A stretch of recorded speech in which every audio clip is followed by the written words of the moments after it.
be in stores June 9th, 2009. So unfortunately, it's almost a year away, but it's going to fly by pretty quickly. So, yes? How did you get the ideas? That's a great question. The question is, how did I get the ideas for these books? It's kind of a long story. I'll tell you the condensed version. I have a wonderful literary agent. Her name is Kristen Nelson. And Kristen sent me an email one day. It was a Wednesday. And she sent me an email at my job. And she said, you know, I think that you would do really well writing for teenagers because you kind of have a teenage voice and you're highly immature. And that seems like a good fit. And she said, have you ever had any ideas? And immediately I did what all authors do to their agents, and I lied. And I said, absolutely. I have a number of positive, wonderful ideas. And I sat down and I started thinking of ideas. And over the course of that afternoon, I came up with, I don't know, half dozen or so ideas. And I sent the email out to her. And I said, okay, here they are. And she wrote me back with the email that would change my life. And it was very simple. And it was just, these are all terrible. You need to think bigger, you need to think better.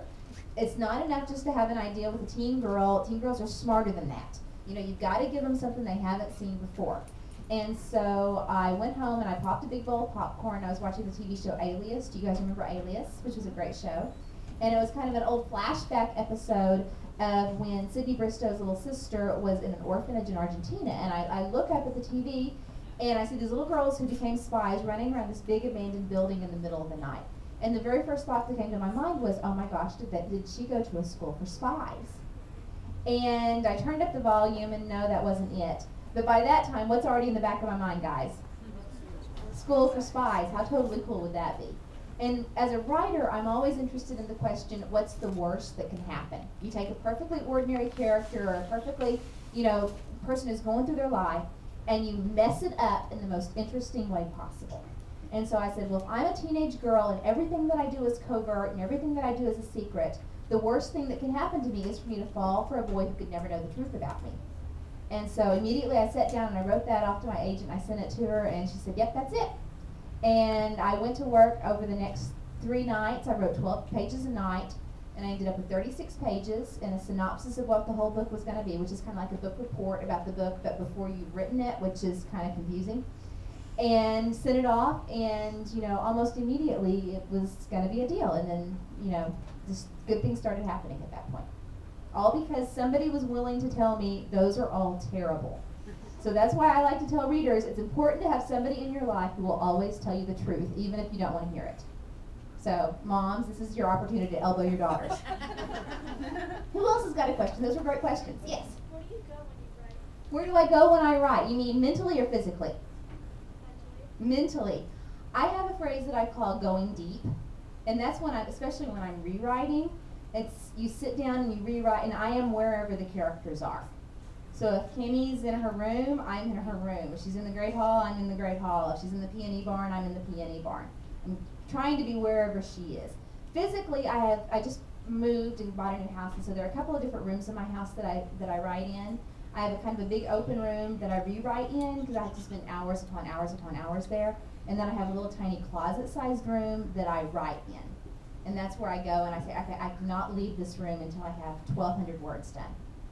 It's like locking yourself in prison. And then when you hit it, you're like, yes, I can watch TV. And so you go do that.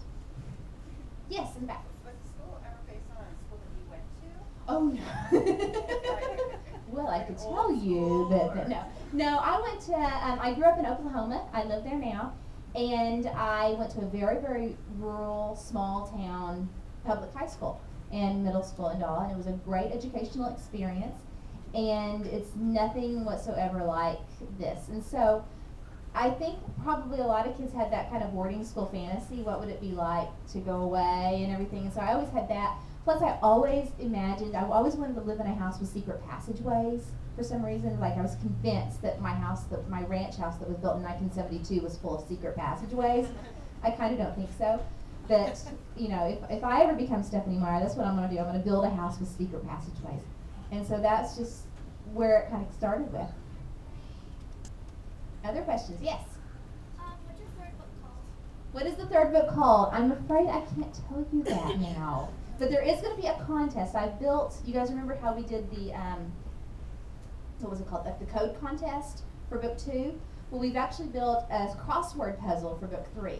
That if you can fill in the whole crossword puzzle, it will tell you what the title of book 3 is going to be. And so I'm still kind of tweaking that, because actually it's really, really a hard crossword puzzle right now. And I'm like, I don't think I could do that. And so I'm kind of tweaking on that, but I'm hoping to have that up on my website in the next couple of months. The book 3 title is, I think, once you've read the book, it fits the book really, really well. So I'm excited about that. Yes? From when you started and have your synopsis, how long did it take you to really write the book? That's an excellent question. For book 1, for Love You Kill You, from the time I had the idea and the synopsis and everything until the book was finished was about 6 months. And that's from first draft, second draft, rewrites, copy edits. I mean, that's everything. I doubt there's another book in this store that went idea to shelf faster than mine did. It was about a year from the time I had the idea until the book was on shelves. That doesn't happen. That I tell writers that, and they're like, oh no, you mean a year and a half, or you mean 2 years, because it just doesn't happen. It was really crazy. For Cross My Heart and Hope to Spy, it actually took quite a bit longer. I made a really bad mistake early on in that book, and then I started it with the premise, but with not a plot. And if you write for long enough, you realize that those are 2 separate things. The premise is the idea of a boarding school for girls. The plot is where the conflict comes in, who falls for a normal boy. And so for Cross My Heart, I knew that it was going to, I don't want to ruin Cross My Heart if there's anybody here who hasn't read it yet. So if you haven't read Cross My Heart, you can put your fingers in your ears. Okay. So the boys come to the girls' school, which is a premise. And the plot is what happens later on in the book with the, who's out to, like, infiltrate the academy. And so it took a while to get to that. So that book actually took about a year and a half to write. And it was very painful. There was lots of crying and eating of chocolate donuts, and it was not pretty at all. Other questions? Yes? How did you come up with the characters and the personalities? Very good question. How did I come up with the characters and the personalities? For me personally, I always start with the main character and build out from there. And so I start with Cammie, and I say, okay, for some reason I always had in my mind that Cammie was going to be the chameleon. She's the girl who disappears. She's perfectly pretty, perfectly nice, perfectly athletic, perfectly smart, but in a crowd of 100 girls, she wouldn't be the one you'd see. Because I think all teenage girls, the first line in the book was always the first line in the book, and that is, that all teenage girls feel invisible sometimes. And that's very, very much how Cammie started. And then from there, I wanted her supporting cast of friends to complement her. And so all the main girls are strong where the others are weak. And so I always looked at Bex as being who Cammie would be if she hadn't lost her dad. Because Bex kind of goes through life fearlessly. I mean, to hear Bex tell it, she's practically bulletproof. And she's so good. Of the 4, Bex is totally the best spy, by the way. If I'm the CIA or MI6 or something looking for an operative to send, I'm sending Bex. Because she's the best spy. Because she doesn't have that doubt or that fear that comes from losing a parent. Liz, I always wanted to have in there because I knew at least one of the girls needed to not come from a spying background. She's the girl who got there strictly on her grades. She doesn't have any family tie bringing her into this world. Macy is actually an interesting case. The whole reason Macy came into the scene to begin with was I wanted a way of showing the 2 sides of the school and how you can have this school that exists in public and yet has a very private backside, sort of.